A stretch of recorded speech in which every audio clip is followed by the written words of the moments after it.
Second one is relativity. People look at their performance of their portfolio, which they should have constructed for good reasons, being highly diversified, say, for example, owning lots of different asset classes. All right. And if the S&P outperforms, now, oh my God, I've underperformed relative to somebody. Well, if you wanted the S&P 500 as your only investment, because for whatever logical reason you would have owned it. So they look at their performance there. I think it was Warren Buffett who said relativity has a place in science, but it should have nothing to do with investing. Warren Buffett didn't care when we had a dot-com bubble, and he just held to his beliefs. So one, never look at your performance relative to some benchmark if you made a good decision in creating your portfolio. In other words, here's the message. Never judge a strategy by the outcome, but by the quality of the decision making that went into the process. We don't have a clear crystal ball, and therefore you shouldn't judge the quality of a decision by the outcome. This is the Future Ready Advisor, a show about transforming your financial advisory practice. I'm your host, Sam Sivarajan, a wealth management consultant, behavioral scientist, and keynote speaker. In this podcast, I dive deep into the real challenges advisors face and bring you insightful conversations with top industry experts. Together, we'll explore practical strategies grounded in behavioral science to help you better serve your clients, optimize your time, and build a future-ready practice. Hi, everyone. I'm your host, Sam Sivarajan. Welcome to today's episode of the Future Ready Advisor. Today, I'm here with Larry Swedroe, a prolific author and thought leader in the investment world. Larry, welcome to the show. Nice to be with you, Sam. Thanks for having me. Great to have you. I'm a big fan of your work. Let me introduce you quickly to our audience. Larry Swedroe is the former head of financial and economic research at Buckingham Wealth Partners and a leading advocate for evidence-based investing. With decades of experience, Larry has authored numerous books and articles aimed at helping investors make better decisions based on data and proven strategies. He's a well-known voice in the financial community, regularly contributing to industry discussions on risk, behavioral finance, and investment strategies. Today, we'll dive into Larry's insights on how advisors can better navigate the evolving landscape of wealth management and guide clients towards successful financial outcomes. Larry, you've been a leader in the evidence-based investing movement for years. Could you start by explaining what you mean by that and also about your journey into this approach? So what sparked your initial interest in data-driven evidence-based strategies? Well, it's kind of an interesting evolution. When I was growing up, my father did a really smart thing. When I was born, I had about $500 in gifts, and he bought, because he was a real stock junkie, and he bought one share of 10 different companies. And by the time I was like 7 years old, I'm reading the Wall Street Journal and the Times to follow my stocks and learn about it. And I went to school to be a security analyst and portfolio manager.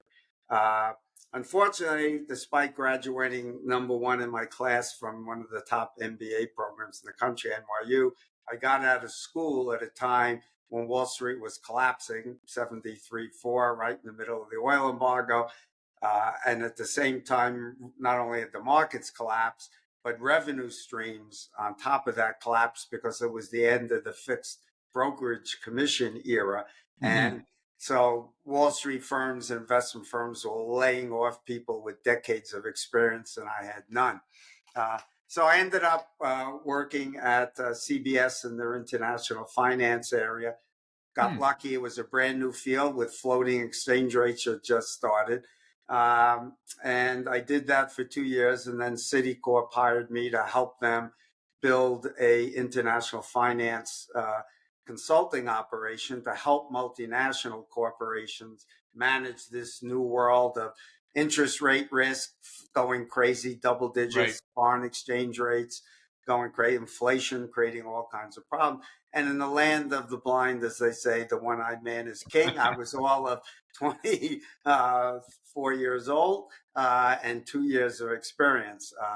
Uh, so I advised some of the largest companies in the world on management of interest rate risk, foreign exchange risk, floating rates, helped create initially some of the first derivative products, those weapons of mass financial destruction, as Buffett called them. And an interesting thing I learned, we also sold economic forecasts. I was like an economist for the firm, although I didn't have that title.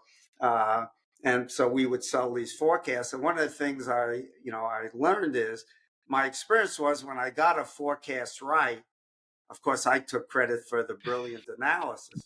And when I got it wrong, I blamed it on bad luck, just some unexpected risk that showed Of up. course. Well, at the end of the day, you're a genius when you're never wrong, but that obviously was wrong. And it really was an experience there to learn. And what I got out of it was it's a mistake to focus on forecasting because there are no good forecasters. They don't exist except in people's minds. So they're legends in their own mind. They shouldn't be legends for investors. And what investors should do instead is to think of managing risk. I love it when some analyst says the market's going to end at 5723.50, right? Like it gives it an exactitude, so it's Exactly. convincing. We need to think of in probabilistic terms, like a bell curve, and you have to be prepared that any of those possible outcomes can occur. And you want to make your portfolio, I use the word resilient, to any of those outcomes. So again, I was there for two sort of revolutions, and then a third one came along that really helped shape the way I think. Which was the mortgage banking world, changed with the first issuance of private mortgage-backed securities. And I moved to Citicorp Homeowners Inc. to help them build that bank. And then 2 years later, a group of us left Citicorp mostly to go take over a company called Prudential Home Mortgage, which was owned by Solomon Brothers and Prudential. We thought it was a great idea, just poorly run. Company had done a few $100 million origination. At that time, no one really had done much more than about $1 billion a year. 8 years later, we sold it. We had done $44 billion at the peak, sold the company for over $1 billion. And while there, I was in charge of all of the credit risk. I was in charge of interest rate risk, liquidity risk, and lived through lots of financial crises during those periods, including the fact that the fifth largest bank in the U.S. failed. Imagine if that happened in 2008 or after. I'm willing to bet, Sam, you can't, and none of your listeners could probably even name that fifth largest bank at the time. What do you think? Oh, It was Continental Illinois. okay. Right? Imagine today if the fifth largest bank. So again, I had to learn dealing with interest rate risk as well as foreign exchange risk, prepayment risk, credit risk. And I learned to think about making sure you built your portfolio so it could be resilient, so you never take a bet that you can't survive from. And that gets into, eventually we could talk about sequence risk, which is a real problem for investors, because even if you guess the returns right over the long term, the orders of returns can change. And then when the company was sold, I was going to go and try and find a teaching job. That's really my passion. I had guest lectured at Stanford and a few other places. And friends of mine had started up this investment advisory firm just when RIAs were beginning to take form and the first CPAs were allowed to become investment advisors. The laws had changed and they were great planners, but they didn't really know investing. And so I joined them to help them develop an investment strategy and help people manage risk while they did all of the financial planning. It was a great fit. And that fourth revolution that came around, I was lucky again at just the right time, was just as I was joining, it was right after Fama and French had changed the whole world of investing with their summary of the research prior to them, we had lived in this one factor world called CAPM, which only explained about 2/3, it turns out, Yeah. of the differences in returns of well-diversified portfolios. Farmer and French shows that there are other traits or characteristics, they call them factors, specifically size and value. And once you did that and could invest in it systematically, you don't have to pay high active manager fees to do that. You can now explain a bit over 90% of the variation in returns. That creates a big hurdle for active management with the higher expenses and higher internal costs because of trading and taxes. And then shortly after that, Mark Carhart comes along, adds momentum as a factor. And then not long after, Robert Novi Marx adds profitability. Then we get this Q factor adding investment. And now we're like 95% plus able to explain returns. Now, the good news is there can't be too much more to add. And most of the real value added in financial research occurred at least a decade or some cases 3 decades ago. But there's always room for improvement. I think it's key to kind of summarize all this by telling you a brief story. And this is the way I try to teach investors about it. So, Sam, you're not feeling well. It goes on for a week or two, you're achy, whatever. You finally decide, you're getting a little worried. You go to a doctor. You tell the doctor what the problem is. They put you through this battery of tests. Doctor then calls you in to discuss the results. And Sam, based on the results, and he pulls out Men's Health and says, in my reading of this literature, here's what I think the problem is. Here's what I think we should treat you with. How do you feel it? Good or bad? I think it depends on how he is explaining it. I like that the Men's Health kind of analogy and stories to be able to be relatable. I want to know that he's not getting his analysis and his research and his diagnostic skills out of the Men's Health, but that he's getting it from some real academic and medical studies that have been done. That's the point I'm trying to get at. If I were in that situation, I'd feel uncomfortable. So I go to another doctor, and this time when she puts me through all these tests and she sits me down, she would say, Larry, after reviewing the literature, and she pulls out the New England Journal of Medicine and the Harvard Medical Review or whatever, and says, here's what the research says. Given your symptoms, there's probably a 70% chance that this is the cause, and here's how we're going to treat it. And if that doesn't work, then we'll look at the next step, which is the next most likely thing. Now you should be feeling better. In other words, you're in our world of investing, CNBC, Barron's, those things are the equivalent of the first example. What Jane Bryan Quinn called investment pornography. It's meant to excite and titillate you, but you should ignore it. In our world, the financial equivalent is the Journal of Portfolio Management, Journal of Finance. So I want to look at empirical research. And before I will implement a strategy, I want to make sure that the evidence meets all of these criteria. So number one, there's a premium, and that premium has been persistent over very long periods of time. So we know it's not likely to be a lucky outcome when just everything happened to go well. It has to be pervasive across industries, sectors, countries, regions. So again, we feel confident it's not a result of data mining, but it's pervasive all over. Even holds true, say, across factors, right? So value, buying what's cheap, has worked everywhere, whether it's stocks, bonds, commodities, or currencies. Okay, momentum has worked in every asset class. It even works in crypto. I know a fund that is using AI to invest part of the strategy of their momentum strategy there. It has to be robust to various definitions. So it can't be just lucky. So momentum works whether we're looking at 3 months, 6 months, 12 months. doesn't matter. Value works, whether you're looking at price to book, price to earnings, cash flow, EBITDA to enterprise value. All of these things, including it has to survive transactions costs.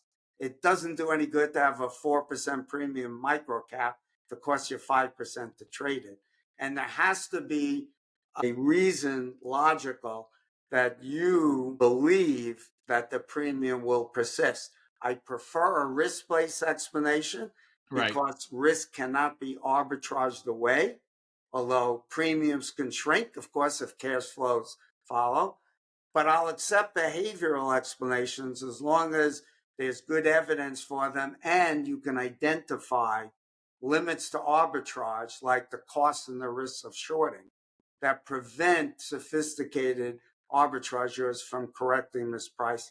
So a good example of a behavioral factor is momentum. There is no good risk-based story. I think profitability is mostly a behavioral one. It's hard to argue that more profitable companies are more risky than less profitable, although you can make that argument because high profitability could attract more competition.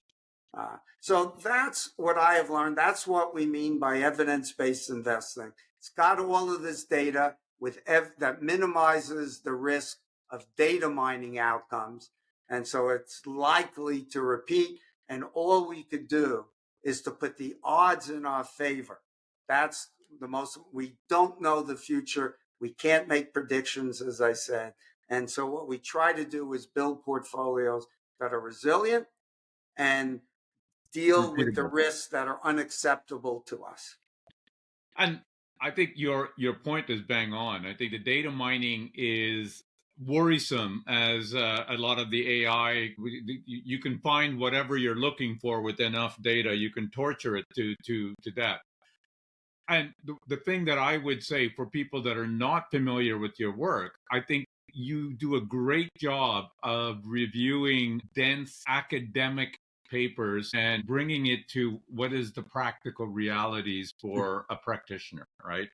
That it is theoretically based, but it is brought down to the practical, what do you do with this? So I've always found that a particularly valuable and useful viewpoint that you provide. Well, thank you. I try to end all my pieces with, it says investor takeaways. Let me add one other point of emphasis to your point, which I think is critical today. I'm going to date myself a little bit here, of course. 50 years ago, when I was in my MBA program, if you had an idea about some correlation that could explain, stock returns, you put it onto punch cards, you sent it in the computer, and 2 days later, if you were lucky, you got it back. Right. So the key was you had to have a hypothesis before the data. Now you just tell the computer to say, find something that gives me a premium, and the computer, their speeds are so fast and the databases are so much better, it'll spit something out, but without causation, there's no reliability. So yeah, I think it's absolutely critical that you must include in the analysis a risk or behavioral explanation. And again, I will overweight in my portfolio traits or characteristics or factors that are risk-based. It doesn't mean I exclude those that are behavioral. Right. All of the funds I invest in that are equity, like, for example, include some momentum strategy there, whether it's at least screening out the losing stocks or overemphasizing the winning ones. There's some inclusion because the evidence is so powerful. Yeah, you make a great point. The danger that I worry about all of these powerful tools that you can put on is that people can use it without understanding it, right? So I think to your point about correlation versus causation, I always use this as an example. It's pretty trite, but I use this example that what is it, that ice cream consumption and drowning by swimming is correlated, and it is correlated, but you can look at it and say it must mean that because I ate ice cream I'm going to go drown, and that's not what it means at all. is that if you dig further, you'll notice that there's a third variable, which is that at summer temperatures, that the warmer that it gets, the temperatures impact both the ice cream consumption and the frequency of swimming, which leads to more drowning deaths. Exactly. But if you're just crunching data without understanding the direction of causation or the factors that are involved, it can be dangerous that you can come to conclusions that are not You see a borne by. lot of financial products put out by investment firms that show these models and back test. But unless you're confident that there's a reason Correct. for that to hold in the future, and Correct. the way to at least minimize the risk, you can't eliminate it, but to minimize the risk of data mining, make sure your criteria, all 5 of the criteria plus the premium exists, not just the premium, but all 5 were relevant. For those interested, the book I co-authored with Andrew Birkin, Your Complete Guide to Factor-Based Investing, discusses that as well. I want to switch gears a bit. You touched a little bit on the behavioral side of it, and primarily with the companies. I want to look at the idea that the importance of controlling emotions in investing. You've talked and written about that as well.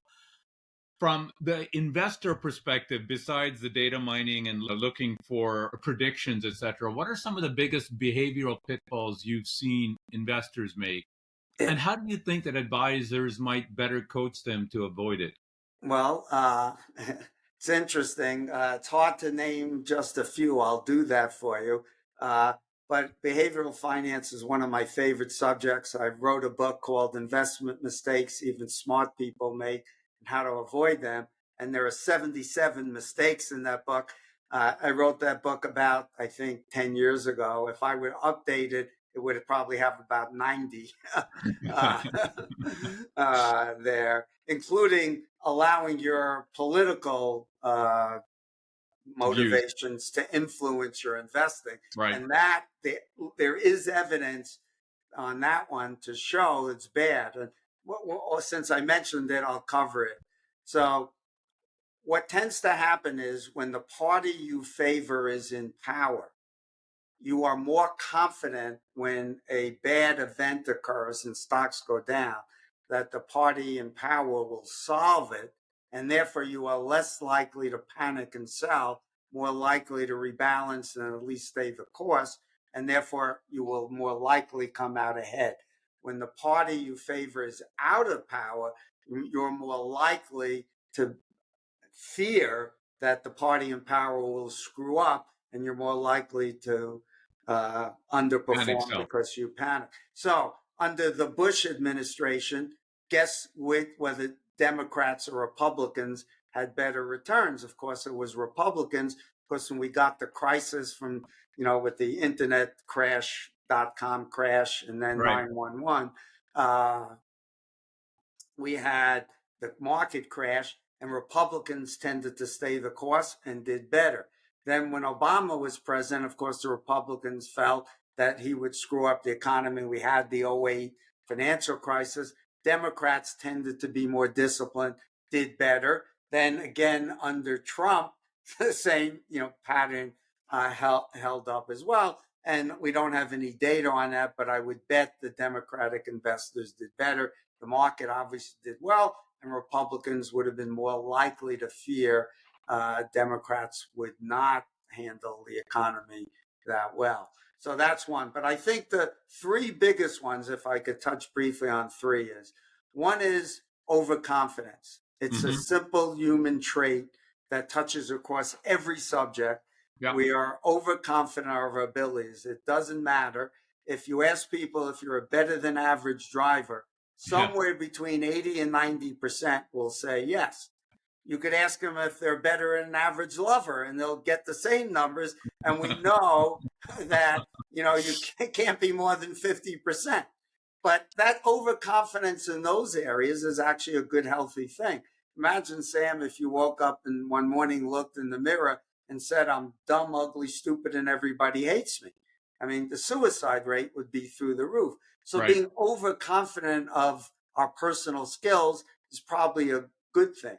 But if you're overconfident about your ability to take risk, forecast the market, you're likely to take too much risk, concentrate it in a few stocks or sectors, or listen to some analysts because their views happen to agree with yours. We Yep. know that people pay much more attention to views that agree with them when you should pay much more attention to views that disagree, because it may cause you to think about risks that might show up. So overconfidence is really bad. And that the research shows the more confident investors were about their abilities, they tended to trade more, took more risk, and they have the worst results. Second, and by the interesting stat is men, of course, Right. because of the testosterone factor, are more overconfident than women tend to be. And do worse Women on know better, investing. and of course they do worse for the reasons I gave. Yeah. Second one is relativity. People look at their performance of their portfolio, which they should have constructed for good reasons, being highly diversified, say, for example, owning lots of different asset classes. All right. And if the S&P outperforms, now, oh my God, I've underperformed relative to somebody. Well, if you wanted the S&P 500 as your only investment, because for whatever logical reason you would have owned it. So they look at their performance there. I think it was Warren Buffett who said relativity has a place in science, but it should have nothing to do with investing. Warren Buffett didn't care when we had a dot-com bubble, and he just held to his beliefs. So one, never look at your performance relative to some benchmark if you made a good decision in creating your portfolio. In other words, here's the message. Never judge a strategy by the outcome, but by the quality of the decision making that went into the process. We don't have a clear crystal ball, and therefore you shouldn't judge the quality of a decision by the outcome. The last one is recency bias, and this probably is the most costly, or could certainly is one of the most costly mistakes. When it comes to investing, investors, including institutional investors, think that 3 years is a long time to judge performance. 5 years is a really long time, and 10 years is infinite. That is garbage. And you should throw that idea out, because all risk assets go through very long periods of poor performance. And if that wasn't true, there'd be no risk premiums, because all you have to do, hang on 3 or 4 or 5 or 6 years, and you'll get the premium. And to illustrate that point, a great example, I only own the S&P 500. Well, the last 97 years or 96 years of data we have, there are 3 periods totaling 45 years where the S&P underperformed totally riskless T-bills. The 15 years from 29 to 43, the 17 years from 66 to 82, and the 13 years from 2012. Now, that's also true about reinsurance.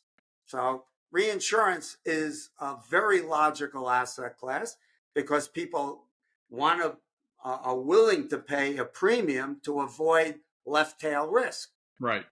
All right. And insurance companies and reinsurers have been in business for hundreds of years, and they have good returns over the period. And the premium is logical. It doesn't matter whether you look at insurance in stocks, for example, buying puts. You buy puts, you lose money. You buy calls, you're paying away these premiums, right, for insurance. And people forget, and this is really important on the recency bias. Here's what they don't get, and I wrote a piece about this, that all risk assets have self-healing mechanisms. By that, I mean stocks, they crash. What tends to happen? The PE ratio goes way down, which means the expected returns are going up. You're getting a larger risk premium. Bonds go down either because of inflation or real growth. Well, guess what? Then the yields go up, and now you have higher expected returns. Reinsurance, guess what happens after hurricane losses? The premiums go up, and The deductibles go way up, so Right. you're taking less risk, and the underwriting standards go up. And the same thing is true on corporate credits. You get defaults go up in a recession, spreads widen, underwriting standards, yields go up, but they tend to panic. So the key is this. Every risk asset will go through long periods of underperformance. That is not a reason to avoid an asset class. What the message should be is, since we don't have any clear crystal balls, we should hyper diversify, owning as many different unique risks as we can, and then staying the course, buying when things do poorly, because that self-healing mechanism is Correct. likely, but not certain, to lead to higher future returns. And when the returns are great, take some of those chips off the table, because the reverse is true. Higher valuations mean lower expected returns. So I totally agree. I think you're talking about reversion to the mean, which I believe does exist for all of the reasons that you talked about. So basically, boil down all of that wisdom that you gave in. It means you should have a better process. Make sure that you have a process in which you build your portfolio that is well informed, using the evidence based strategies that you talked about. Make sure the portfolio is diversified. And number three, you rebalance, right? And it's the endowment effect and everything else that exists in human nature. There's a tendency to not want to crystallize losses or not to take gains for tax reasons, etc. But this is where I think having a bit of that rules-based kind of investing, that you remove your emotions from it, because it becomes very, very hard in the moment to say, oh, I should sell this stock, it has gone up, or this asset class, it's gone up so much, etc. Like, now I'm going to take some gains. Most human beings don't want to do that. That's But called loss aversion. That because when they sell at a loss, they're admitting their mistake. correct. So they are unwilling to. On the other hand, they tend to take gains too soon and don't allow that momentum effect to play. And why is that? Because when they realize a gain, it shows you how brilliant they were in their decision making, right? So it enforces their overconfidence. Let me say this, because you also asked about what should advisors be doing.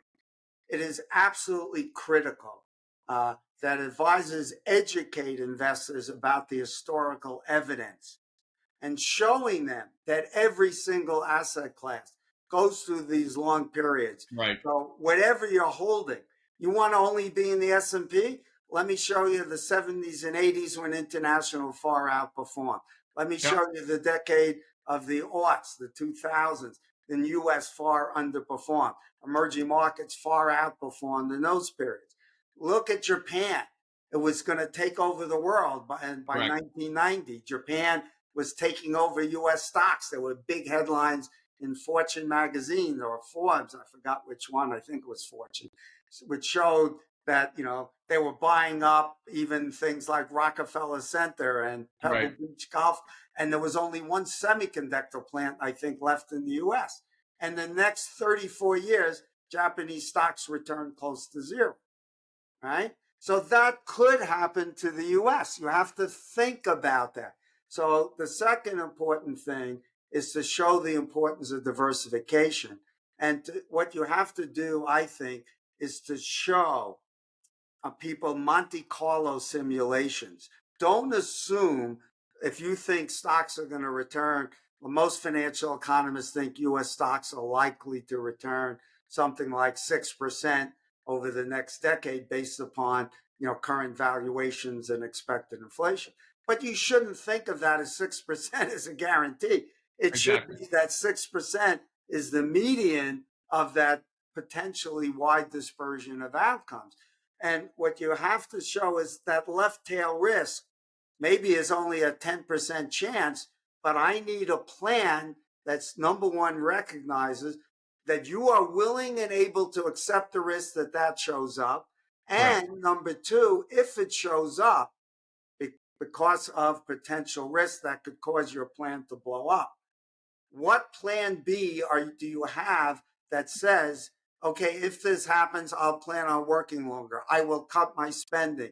I'll sell my second home. I'll move to a lower Yep. cost of living area. I'll cut my vacations to Europe every year down to every third year or whatever. You have to have that plan, because if you don't, when the risk shows up, and it very likely will at some point, you're likely to panic. And in a panic, your stomach will make the decisions. And I've yet to meet a stomach that makes good decisions. I don't think any investor should have an investment plan that doesn't include plan Bs. Well, I totally agree with you. I think it's the things that I've been writing and talking about. I think that there's comes back to your point about prediction and everything else. I think there's a sense increasingly, I would say with investors, but also with some advisors, that the idea that we can predict what's going to happen. And Mm-hmm. as a result, we're going to put a portfolio out there that we've taken our best estimates of what's going to happen, and that becomes the gospel. And the idea is to have a certain degree of humility. There's a lot of uncertainty. Again, risk is different than uncertainty, and you Yeah. can't necessarily have a probabilistic approach to uncertainty. The pandemic is a great example. Yes, people have talked about it, but nobody's really factored it into their projections or predictions. The only thing that you can do in those kind of circumstances is be ready to adapt and be resilient. And part of what you're talking about, I think it's a great discipline for the advisors to walk through the clients to say, okay, here's a tail risk. What would your plan be? What would your plan C in theory be? And it's not that you're going to have to implement it, but the more likely that you are to kind of think through those things, those scenarios in some level of detail, the less you're going to react as a knee-jerk reaction to whatever is passing, that you can have a more of a rational response to it. Yeah. So I would add this to the point you raise. I write about fairly frequently about the difference between risk and uncertainty. So let's clarify this for your listeners. Risk is where you can identify either exactly the odds, like with the roll of a dice, Right. or you have a really good estimate, like life insurance companies using big data, and even now artificial intelligence. They can estimate pretty well a cohort of people what their life expectancy is. Not perfectly, but well enough. And then they Correct. build a little bit of extra uncertainty premium in to take account of the fact that they don't know exactly. Correct. Uncertainty, as you point out, there's no way to even estimate the odds. And the market, people don't understand. They tend to think of stocks as closer to risk. Stocks are much closer to uncertainty. Even today, for example, you should be thinking about there is the possibility that Russia decides to launch a nuclear weapon. Right. Possible. I have no idea whether that is likely or not. Iran, let's say Israel attacks Iran, and the next day, Iran mines the UAE Gulf ports and shuts down oil out of the Middle East, and you have $150 oil. Yep. That kind of thing should be in your plan, meaning that you should have assets in your plan that are resilient to one, if those Kind of things event. happen, you could have a repeat of 73.4 where stocks get killed and bonds get killed, like 2022. My portfolio actually was up in 2022 slightly because I had a bunch of assets. About half of my portfolio is in alternatives that happened to do well, like reinsurance had a good Yep. year in that, and private credit did well, and still up again, floating rate debt, right? Those kinds of things. It's certainly possible, given the U.S. budget deficits, that we could have what people might call a Minsky moment, where the market wakes up and says, we're no longer willing to fund this. Foreigners are saying, hey, we're not going to buy U.S. treasuries. Correct. Russia and China and India have been diversifying their holdings more into gold and other currencies. And one day, all of a sudden, the bond market and the vigilantes say, we're not willing to buy, and bond yields go through the roof. We get high inflation, we get stagflation, bad economy, and stocks and bonds both get killed. So it's important that you have a portfolio that can withstand that, even if you think there's a 2% chance of it happening. Now, you don't want to build a portfolio that assumes the worst and spend so little that you end up dying with a huge pile of money and don't enjoy your life. But Right. you build a portfolio that could withstand those risks, and you have the plan B that says, if it shows up, here's what I'm going to do. Last point I want to make, which touches on this idea of the clear crystal ball. As you heard me say earlier, I believe there are no good forecasters.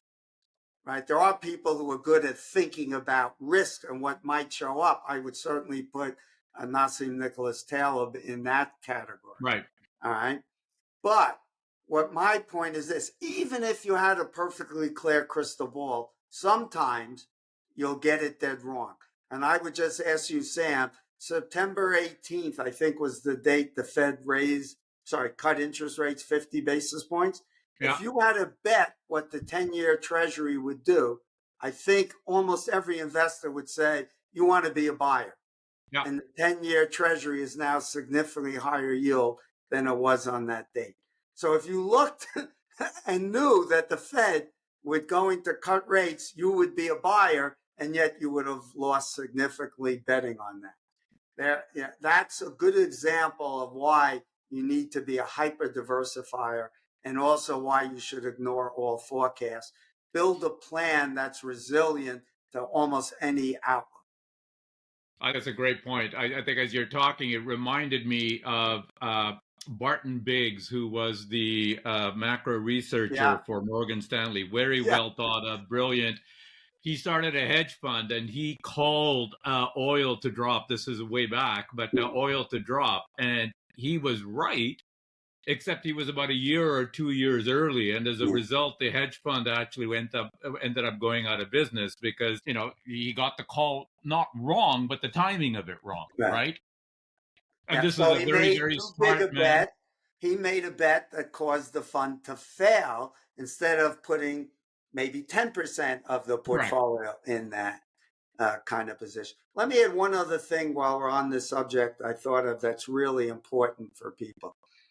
Not everyone is willing and able to bear the same risks, okay? I'm a fairly high net worth person. I spend less than 3% of my portfolio a year. Okay. I spend less than the RMD out of my IRA accounts. And you can own interval funds, which are semi-liquid. They provide typically a minimum of 5% a quarter for most of them. So that gets you 20% a year at a minimum. And if the fund isn't gated, you could get 100% out. But you have to be aware you could be limited to 20%. Now think about me, and now think about the Harvards and Yales and endowments of the world. They can take illiquidity risk because they know their charter says we're only going to spend, say, 5 or 6% of the portfolio every year because we want it to last in perpetuity. Well, if you're only going to spend 5 or 6%, that allows you to take advantage of very large illiquidity premiums in markets because people hate illiquidity. Right. Now, depend on the degree. A rubber plantation in Indonesia is going to be highly illiquid, so it's going to have a huge illiquidity premium. Okay. Real estate, right? Office buildings are illiquid. High transactions should have an illiquidity premium. Okay. Other assets, private equity, things like that, right? So if you're able to take that risk, you could load up on it because it can't hurt you. Correct. Doesn't mean you should have 100% portfolio, right? Yeah, for a port. I started out 10 years ago with about 10% of my portfolio in less liquid assets.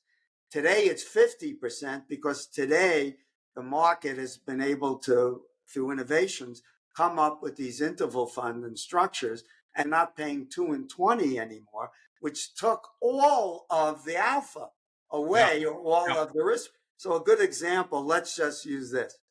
So private equity, let's say, could return 15%. I'm just making this up as an example. Well, the market earned 10.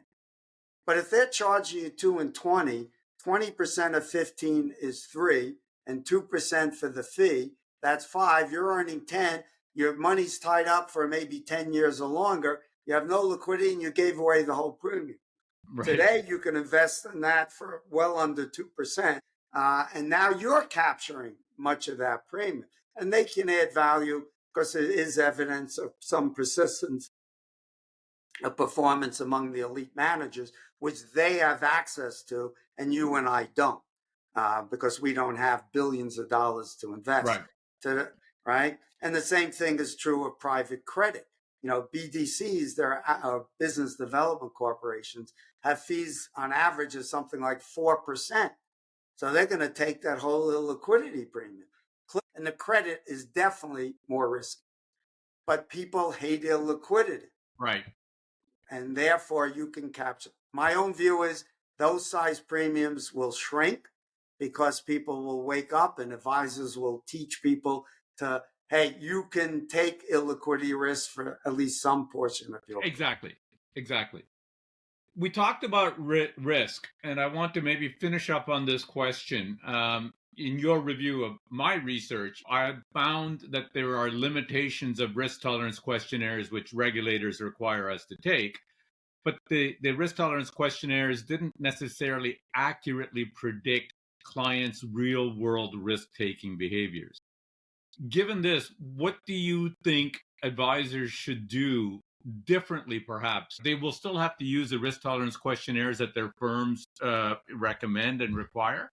But what should they do differently when assessing a more holistic picture of their clients' risk appetite? Yeah. So here's what was the first behavioral problem, or the biggest one I stated? Overconfidence. So people take these questionnaires and say, I could take a 40% bear market. Until you live through it, the odds are great you could, or are higher than you think. So it's absolutely critical not to just give that questionnaire, but then play devil's advocate with the client. Show them that historically we've had deep bear markets like that about once a decade or so, right? Really bad bear markets. And then ask them this. Okay, your portfolio is $1 million, and you told me you could take 100% equity risk. Just use that. So now your portfolio, well, let's not do that. Let's take a 60-40 portfolio. So 600,000 equity, 40,000 in bonds, and the stock market drops 40%. So your 600,000 is now 360. Right. Well, and now your total portfolio is only, let's say, even the bonds, let's just say, went flat to keep the math simple. Yeah. So now you got 760, but you're supposed to be 60% stocks. Right. Not only do you can't panic and sell, but we've got to buy, let's just say, I don't know what the number would be, say 100 grand or 200 grand of stock to rebalance. Would you really be willing to do that? And don't lie to yourself, because you are the one who is going to have to live with those consequences. If you're unwilling or unable, then we need to adjust the plan. And that may mean lower spending, as your withdrawal rate, or it may mean you're going to have to save more now rather than spend less in retirement, and will help you make those decisions, right? And then run the Monte Carlo analysis. Now, here's what's key. We know from behavioral studies the following. People will answer this question very differently, even though it's exactly the same question. Mm-hmm. Sam, which would you prefer? To buy a pound of hamburger meat that's 90% fat-free, or one that's 10% fat? Which is healthier? Yeah, it's the same thing, but it's the way you frame the question is going to change the answer, right? So they tend to take it in the favorable way. It's 90% fat-free. Right. What you have to do as the advisor is always frame the question in the negative. So the mistake that advisors make, and I taught hundreds of advisors on how to work with clients. They look at a Monte Carlo and say, 85% success rate. Never, ever do that. What you should do is say there's a 15% chance of failure. That means we're going to have 100 people in the room. 15 of those will be eating cat food. Are you willing to take that risk? Are Be you one of those able to 15. take it? Or if the left tail shows up, you're going to have to move to Hope, Arkansas, or downsize your house because that's what the plan B. And if you're not, then we need to change the plan. But you must focus on the fact that the tail risks exist. And even if it never happened, you must recognize that things that never have happened before can and will happen. And have happened. 911 had never happened before, as a Right. good example, right? We had never had a 2008 where the whole financial system, except in the Great Depression, that was where, but there are lots of events that maybe never happened that could happen. The pandemic that we had and the lockdown across the world. I mean, that has never happened before. I mean, But and I could say the Spanish flu was similar, but we didn't know that what the outcome would be. We were but we lucky didn't have a we were able to lockdown, right? solve it. Like economies weren't locked down and That's travel true. wasn't shut down and people weren't working from home and all of That's those right. kind of things Exactly. that we had to deal with, right? It Yeah, was new. exactly. So that's really important. Always focus on the negative side of the equation and ask people that question. Are you willing and able to accept the risk that you're one of those people that could be eating cat food? You could frame it in a little different way, but yes, that's it. That's great advice, Larry. We're coming to the end of our podcast, so I have a few final rapid fire questions for you that I ask all my guests. Right. So, number one, professionally, what is the most important lesson you've learned over the years? I hope everyone got out of this session that you should focus on managing risks and not returns. 100%. Couldn't agree with you more. And to do the scenario analysis and, frame the questions and think about not just the risk manifesting itself, but what would you do in that eventuality? Yep. What is one practical tip you would offer listeners keen on applying your insights? Never tell a client what to do, even if they ask you. Your job should be to tell the client, if they ask you, well, what's the equity allocation or what's the withdrawal rate you would choose, or should I allocate to reinsurance or whatever, right? The answer should be, knowing what I know about you, having done this deep discovery over 2 days and 4 hours, here's what I would do. But I'm not you. And you are the one who are going to have to live with the consequences of the decision. And therefore, my job is to give you the information so you could make the most informed decision.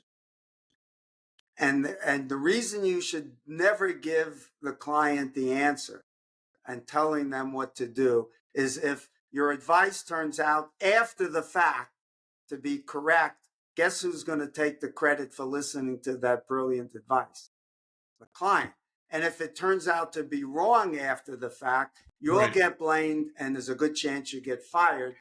And as we said earlier, a strategy should never be judged on the outcome, but on the quality of the decision making. And that gets back to the first advice: manage risks and then don't engage in second guessing unless you can second guess, hey, were my underlying assumptions good, or did I screw up and I missed something I should have thought of? That's different. Larry, this has been very enjoyable and lots of really, really great advice and insight. If listeners want to learn more about you or find out your work, where do they go?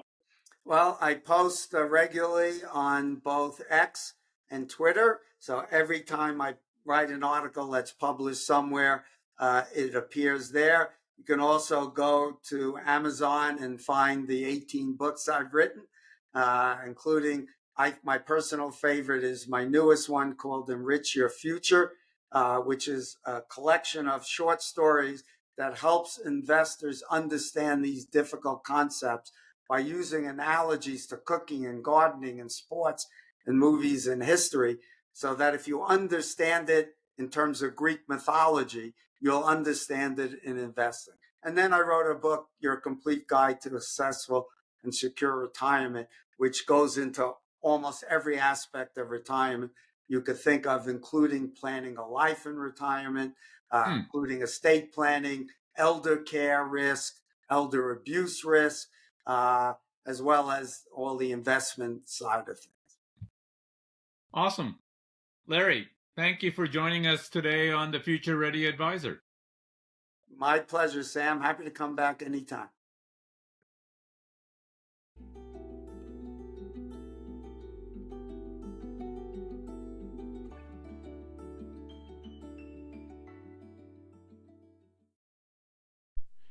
In this episode of the Future Ready Advisor, I spoke with Larry Swedroe, a leading advocate for evidence-based investing. Here are my 3 key takeaways. Number 1, embrace evidence-based investing. Larry emphasizes the importance of relying on rigorous, data-backed strategies over forecasts or trends. Building resilient portfolios that consider multiple risk factors is essential for long-term success. Number 2, behavioral pitfalls in investing. Overconfidence, recency bias, and relativity are common traps. Larry highlights the advisor's role in helping clients recognize and avoid these mistakes through a disciplined, evidence-based approach. Number 3, prepare for tail risks with a plan B. Larry stresses the need for hyper-diversification and developing what-if scenarios to address unforeseen challenges. Advisors must coach clients on contingency planning to confidently weather uncertainty. As I said in the episode, this wisdom boils down to building a portfolio informed by evidence, ensuring that it's diversified, and then regularly rebalancing to stay the course. These principles are vital for creating resilient financial strategies.